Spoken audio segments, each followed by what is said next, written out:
দ্বীন শব্দের অর্থ ধর্ম নয়।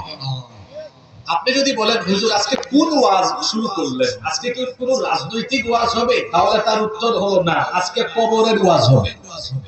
কারণ কবরের মধ্যে প্রত্যেককে প্রশ্ন করা হবে কয়টা? কথা বুঝে থাকলে বীর চট্টলার মানুষ বীর পুরুষের মতো কথা বলবে। কবরের মধ্যে প্রশ্ন কয়টা? প্রথম প্রশ্ন কি? মার রব্বুকা। এবার আপনারা বলেন তো দ্বিতীয় প্রশ্নটা কি? বলেন দ্বিতীয় প্রশ্নটা কি? তো দ্বীনের প্রশ্ন কি কবরের মধ্যে নাই? তাহলে আজকে যে বিষয়ে ওয়াজ চলে, এটা কি দুনিয়ার ওয়াজ না কবরের ওয়াজ? কবরের এই প্রশ্নের উত্তর দিতে পারবেন তখন পৃথিবীতে আপনি দ্বীন মেনে চলবেন। যখন দ্বীন মানবেন না, কবরের প্রশ্নের উত্তর দিতে পারবেন না। দ্বীন শব্দের অর্থ ধর্ম নয়। তাহলে দ্বীন শব্দের অর্থ কি?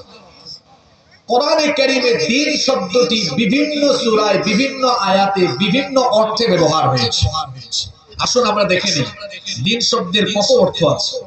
আপনাদের সকলেরই জানা আছে কোরআনুল কারীমের প্রথম সূরা, একেবারে পৃষ্ঠা উল্টালেই প্রথম যে সূরা, যে সূরাটা আমরা প্রতিদিন নামাজে পড়ি, বলেন তো সেই সূরাটার নাম কি?